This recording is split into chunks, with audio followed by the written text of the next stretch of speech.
एक गांव था, नाम था ढोलकपुर। बड़ा ही शांत और सुंदर गांव था। लोग हमेशा खुशी से झूमते थे क्योंकि उस गांव में रहता था महाराज रायस्टार, जो अपने गांव के लिए एक शेर था, जो कभी अपने लोगों के साथ गलत होने नहीं देता था। लेकिन उस गांव में छुपा था एक डरावना राज, एक राज जो सबके दिल में था पर जुबान पे नहीं। गांव के बीच एक सूखा हुआ पेड़ था जिसे लोग कहते थे श्रापित पेड़। ना कोई उसके पास जाता, ना कोई उससे आंख मिलाता। हर पूर्णिमा के अगले दिन उस पेड़ के नीचे एक लाश मिलती थी। लोग कहते रात में कोई आता है और लाश छोड़ जाता है, लेकिन कभी किसी ने कुछ देखा नहीं, और देखता भी कैसे। जो देखता वो अगले दिन पेड़ के नीचे होता था। एक दिन रायस्टार ने ठान लिया, बस अब और नहीं, इस राज का अंत मैं ही करूंगा, क्योंकि ढोलकपुर का नाम मिट्टी में मिल रहा था। फिर एक पूर्णिमा की रात रायस्टार चुपके से जाकर पेड़ के पास बैठ गया। रात के 2 बजे एक आवाज आई, ठुंग ठुंग ठुंग ठुंग ठुंग ठुंग ठुंग ठुंग ठुंग सहूर।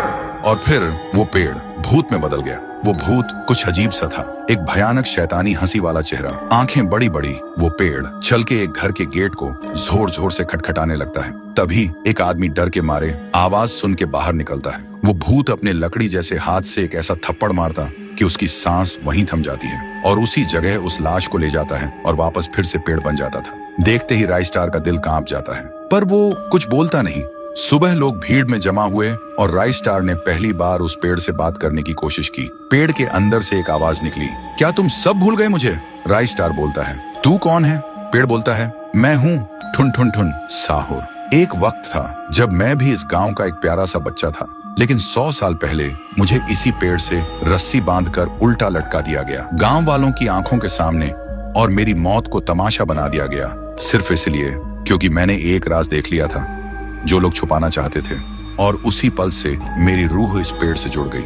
उस दिन से मैं इंसान नहीं, एक सज्जा बन गया, और हर पूर्णिमा में एक राजदार को चुनता हूँ और फिर उसे उसकी खामोशी का हिसाब देता हूँ। रायस्टार बोलता है, लेकिन अब तो वो लोग मर चुके हैं ना, जो तेरा कसूरवार थे। अब तू मासूम लोगों को क्यों मार रहा है? पेड़ कुछ देर चुप रहता है, फिर बोलता है, ठीक है, बस एक बार मुझे याद करो, एक दिया जला दो, फिर मैं कभी किसी को नहीं मारूंगा। फिर रात में सब लोग आते हैं, एक एक दिया जलाते हैं, और तभी पेड़ अपने आप से आग पकड़ लेता है, और आखिर में मुक्ति मिलती ठुन ठुन ठुन साहुर को।